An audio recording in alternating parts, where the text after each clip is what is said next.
ketika diperdengarkan ayat Quran, dengarkan, perhatikan agar kamu mendapat rahmat. Ayat ini harus diterjemahkan. Berarti yang orang baca Quran itu niatnya harus lillahi ta'ala dulu. Yang kita mendengarkan juga lillahi ta'ala. Agar dapat rahmat. Kalau tidak lillahi ta'ala, ya nggak dapat. Itu sebenarnya ada di situ. Ini mogok. Itu kuncinya Ustaz. Semuanya itu harus lillahi ta'ala. Nah itu diterabas. Jadi niatnya untuk ngobatin lah, ya kan udah bukan lillahi ta'ala. Oh. Walaupun dia bilang bismillah itu ya. Ya walaupun bismillah kan istilahnya selingkuhi. Selingkuhi ya. Iya. Walaupun tapi bisa bismillah. Ustaz pada akhirnya misalnya orang yang mendoakan itu gitu ya dengan bacaan-bacaannya menyembuhkan bisa. Nggak bisa. Karena niatnya itu yang memang Sekarang gini, monggo Ustaz. Sekarang gini nih, kita berpikir, Ustaz sakit demam, ya minumnya obat sakit kepala, kira-kira bisa nggak? nggak bisa. Memang Al-Quran itu penyembuh, Ya syifa. Pernahkah atau adakah pendakwah seperti kita yang menerjemahkan syifa dari Quran itu yang mana? Sifat dari Quran itu selalu ayatnya. Kalau saya menerjemahkan sifat Quran itu adalah mengamalkannya. Ayatnya dari Quran itu petunjuknya. Paham ya? Jadi kalau kata Mas Bobi mau nyolokin kulkas, membuka kulkas, ngisi air, itu kan ada buku panduan. Nah di buku panduan itu cara menghidupkan kulkas. Masa kita baca terus kulkasnya hidup? Nggak bisa. Paham ya? Baca dan praktiknya. Ya, itu ya. Quran gitu nggak kira-kira? Kurang lebihnya, walaupun nggak sama, kurang lebihnya begitu nggak? Harusnya begitu. Disuruh apa? Jangan marah. Betul. Itu sifat. Doakan kesalahannya. Itu sifat. Rendah hati. Itu sifat. Jangan suuzon. Itu sifat. Jangan mencari kesalahan orang lain. Itu sifat. Kerjakan sholat. Itu sifat. Puasa. Itu sifat. Hargai saudaramu. Itu sifat. Intinya kan bukan dibacain, tapi kerjakan. Amalkan. Itu sifatnya. Kalau kita sudah mengamalkan, jadilah itu amal soleh. Nah, amal soleh ini berhubungan dengan doa orang tersebut. Doa, makanya tetap ada doa. Wa yastajibul ladzina amanu wa amilus sholihat. Nah, ini doa ini harus kita ketahui. Dan Allah akan mengabulkan doa orang yang beriman. Iman itu kuat kepada Allah Ta'ala. Dan mengerjakan amal soleh. Amal soleh tentunya dari mana? Dari Quran dan Sunnah. Kan jelas sudah. Dari mana sifatnya? Kalau udah tahu sekarang. Dari mana? Bacaan Quran aja. Dia nggak bisa bacaan Quran itu petunjuk. Jadi bukan hanya itu. Bukan hanya itu. Bukan itu petunjuk. Jadi kalau mobil itu belum pernah naik mobil itu caranya gimana? Pencet kuncinya biar kebuka. Locknya, ada handle di pintu, buka pintunya, duduk, starter mobilnya, ini prosnel, kan begitu. Jadi kalau menjadikan mobil itu bisa jalan, kalau ingin menjadikan Al-Quran itu sifat, kan begitu nih. Ketahui dulu petunjuknya, kerjakan, amalkan, kerjakan nih. Baru jalan. Baru itu Allah mengabulkan. Ngerti nggak? Itu sifatnya di situ. Kalau madu lah itu sifat yang wujudnya benda. Ya, jelas lah. Iya. Madu yang mana? Tradisi, Pak. Madu lebah bukan madu untuk istri kan gitu. Mas Bro. Kirain madu yang madu. Iya. Oh, itu di madu. Ini maunya madu untuk Mbak Kia. Iya, saya beli. Saya ada rencana nih. Kayaknya ada ini nih. Beliin madu botol. Makanya dalam Al-Quran itu kan Ustaz, kalau ada kalimat iman, pasti selanjutnya kalimat amal soleh. Lah iya. Makanya saya lupa pakai peci. Gak apa-apa. Biar kelihatan mana Ustaz mana bukan. Aduh. Saya buka aja biar kelihatan mana. Jadi itu maksudnya. Jadi pada waktu kata-kata Al-Quran itu sifat, itu belum jarang yang tahu. Iya. Sifat itu adalah iman dan amal soleh yang berhubungan dengan doa. Doa itu apa yang kita mohonkan kepada Allah? Untuk apa? Untuk sehari-hari. Doa itu yang untuk sehari-hari. Mau makan, doa untuk makan. Mau berjalan, doa untuk melakukan safar. Mau bekerja, berdoa untuk bekerja, kan begitu. Iya. Kayaknya gitu ya, kayaknya ya. Mudah-mudahan benar ya. Mudah-mudahan benar ya. Amin. Amin. Tapi kayaknya gitu juga ya. Insya Allah. Jadi artinya Al-Quran akan berbuah syifa ketika isinya kita amalkan dalam kehidupan. Awalnya harus seperti itu. Karena kalau kita bersosialisasi, orang yang membutuhkan bantuan sifat dari Quran, itu harus diterangkan kepada orang yang membutuhkan. Iya. Contoh orang sakit, kita terangkan kepada beliau-beliau nih, sakit itu di dalam Quran diceritakan karena buah tanganmu sendiri. Nah, kalau buah tangan berarti itu dari kesalahan dan dosa. Itu sifat manusia, berbuat salah dan dosa. Jangan orang muslim nggak mau ngakuin salahnya. Itu muslim yang sombong sekali. Manusia itu kita anak cucu Adam pasti dosa. Kenapa nggak mau ngakuin itu salah? Kok kayaknya dia malaikat yang nggak pernah dosa? Dia sudah istighfar. Kan gitu. Nah, inilah sebenarnya di Sinaman Kolbu ini kita itu menerangkan ada banyak kekeliruan persepsi sebenarnya. Jadi sudah diterangkan oleh Allah kalau istilahnya musibah yang kau terima itu ya atas izinku itu ya dari perbuatanmu sendiri. Nah, kalau sudah Allah bilang begitu karena itu ayat Quran ya kan harus diterima. Masa kita itu cari yang enaknya untuk kita aja? Ya sudah, kalau ayat itu dibunyikan ya kita orang Islam ya harus mengikuti. Samina wa ata'na. Itu kunci dari iman.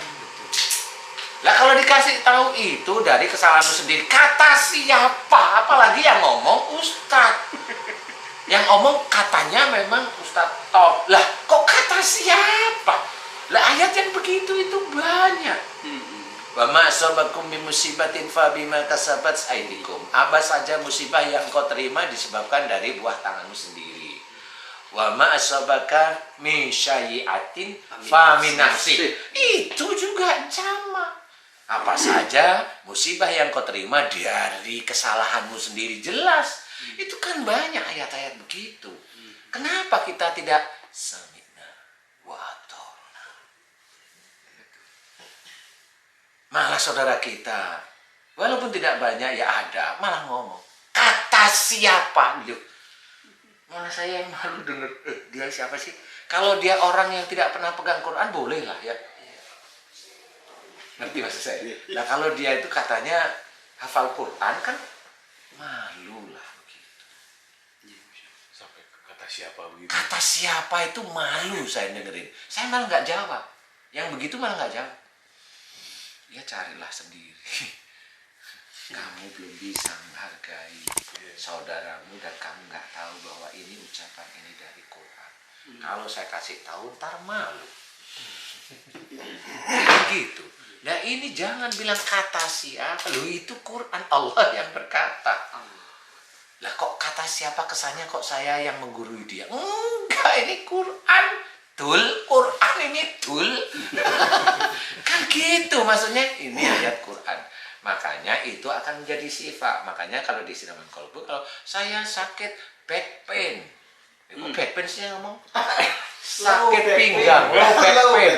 Ya, back pain itu punggung, low back pain punggung bagian bawah, ya sakit. Nah itu karena sering menyimpan marah. Wah, ngarang orang itu. Loh, kalau kamu bilang ngarang, yuk ketemu sama saya, diskusi. Kan gitu. Kenapa saya ngajak diskusi? Emang kamu tahu, kalau kamu bisa bilang ngarang, kamu berarti punya disertasimu sendiri. Betul nggak sih? Iya.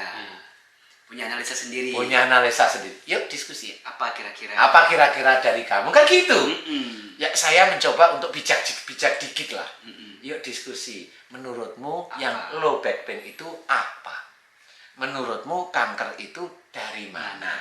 Menurutmu batuk itu dari mana? Sakit gusi, Ustaz, sakit gusi. Sakit gusi itu adalah kalau memang ada sesuatu yang garis ini, itu berhubungan sangat dekat dengan mata, itu melihat sesuatu, dipikirin, nggak cocok, jengkel, marah, langsung ke gigi.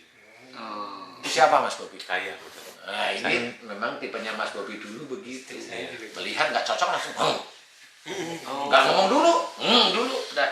Nah, itu tipe. Nah, ini bener. Nah, ini kalau betul nggak Mas Bobi gitu? Kalau nggak cocok langsung. Iya. Oh, kan disertasi saya harus seperti itu. Bener. Nah, dicocokkan sama beliau. Iya, saya begitu. Nah, kalau ada orang mana sakit gigi dari akhlak? Sini lah, duduk sini lah. Jangan begitu. Kalau kamu keluar-keluar di YouTube, kamu malu nanti. Kan gitu ya. Iya. Duduk, yuk kita diskusi. Kan enak.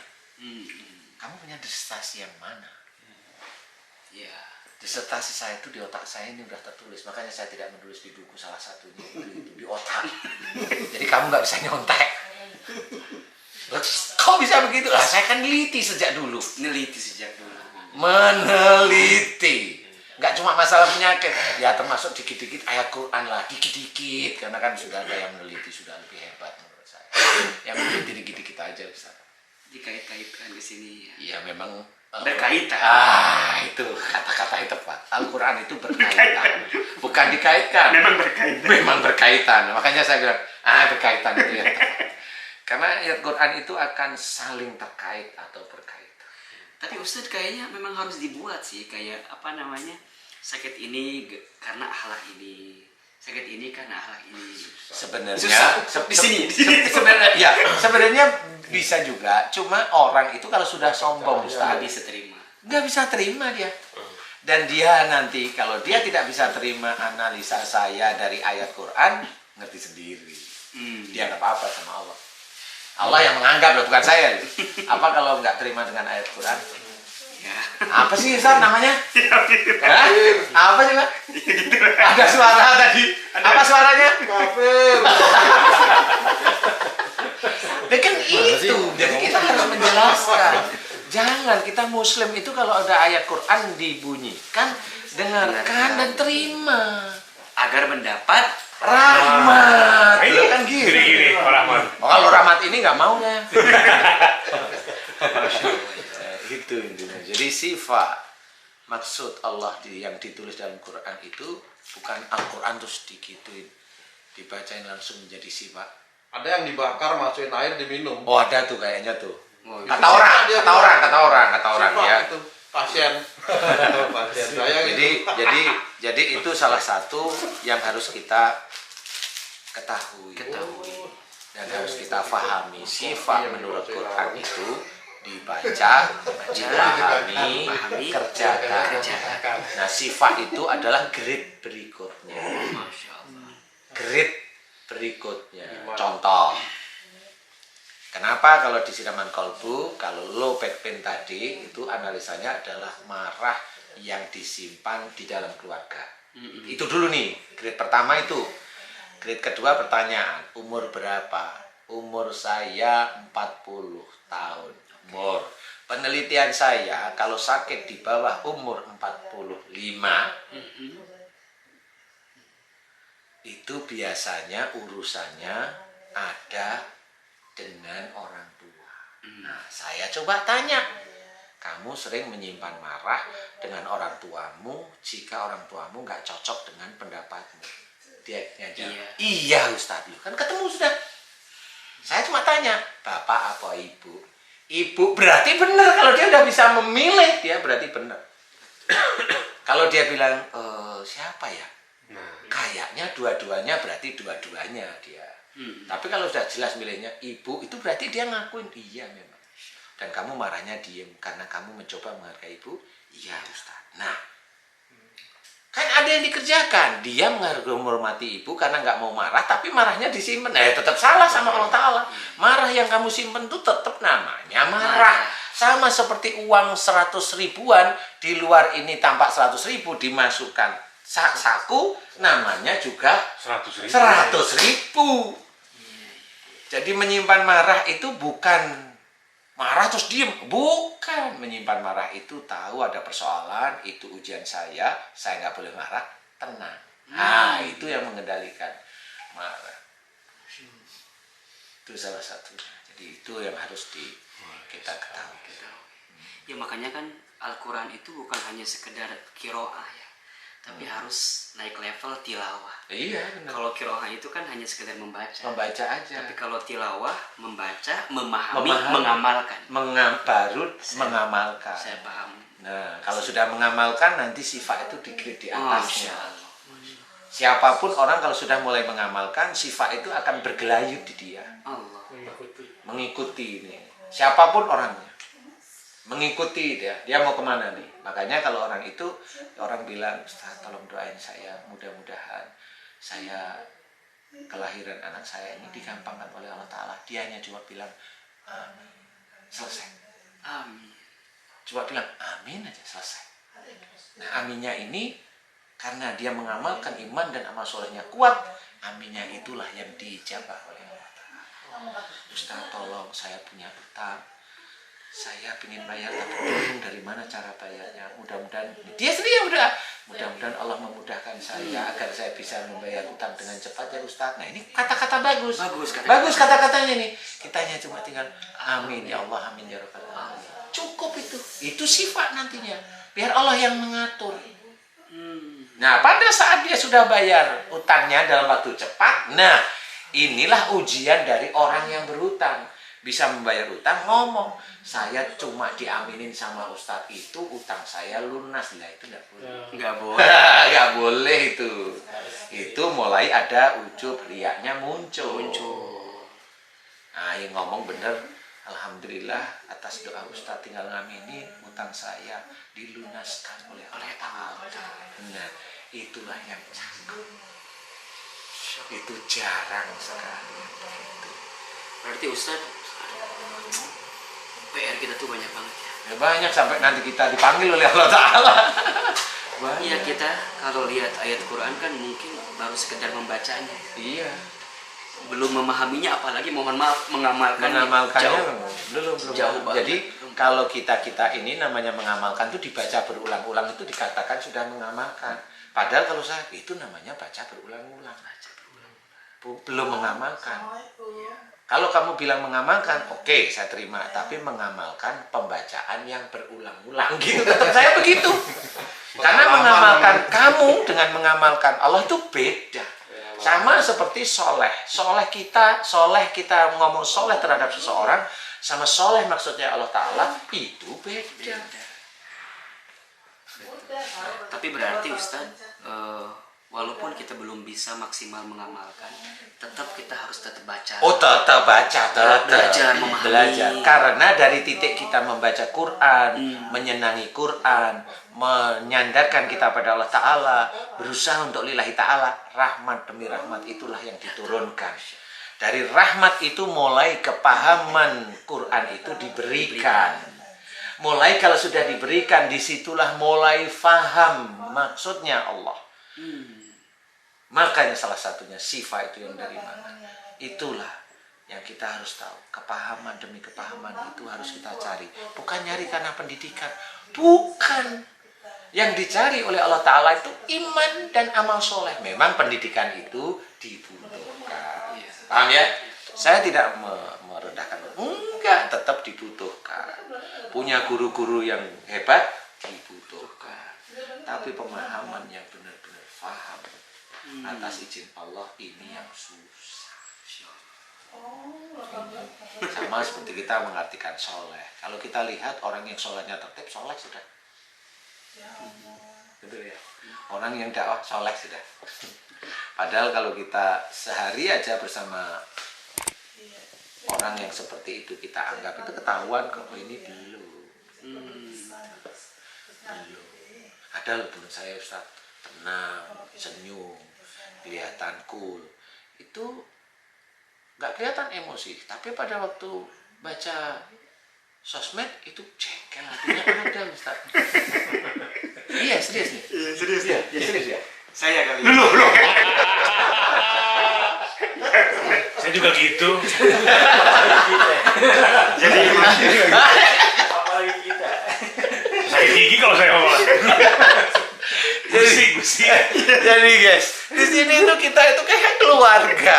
Ini namanya nggak ada jarak. tertib ya, nggak tertib amat, nggak ada jarak, tidak kayak kakak adik seperti itu guys. kalau ini ayah anak.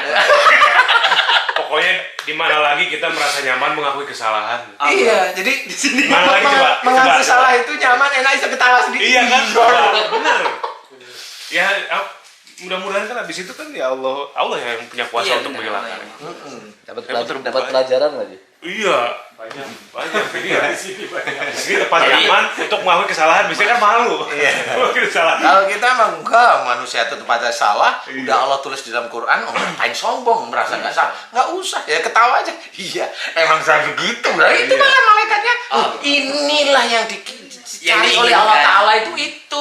Dia mau dengan lapang dada mengakui, ya saya salah, gitu loh. Nggak usah kamu tutupi, tetap kelihatan nanti. Marah ya. Oh, iya. Gitu. Jadi pemirsa, silahkan dekati Al-Quran ya. Iya, Jika betul. ingin dimuliakan Allah, Iya. maka dekati Al-Quran. Baca, pahami, dan amalkan. Itu. Itu Ustaz ya. Insya Allah itu. Mudah-mudahan Al-Quran menjadi syifa, petunjuk dalam kehidupan kita. Cakep, insya Allah itu seperti itu. Syifa itu setelah kita baca, kita pahami, kita amalkan, grade-nya syifa itu mulai di atasnya itu. Allah. Apapun bentuk sifanya itu di situ. Entah doanya dikabulkan, entah ini, nah itu sifanya. Insya Allah seperti itu. Itu guys. Walaupun itu susah sekali, pontang-panting. Kecuali bagi orang-orang yang khusyuk. Mudah-mudahan manfaat guys. Kita ngobrol santai sampai Ustaz Hilman ini belum menyendok nasi, tidak apa. Mudah-mudahan manfaat bisa menjadi anteng ademnya hati dan juga senyum-senyum karena memang kita itu semuanya kayak saudara. Terima kasih. Wassalamualaikum.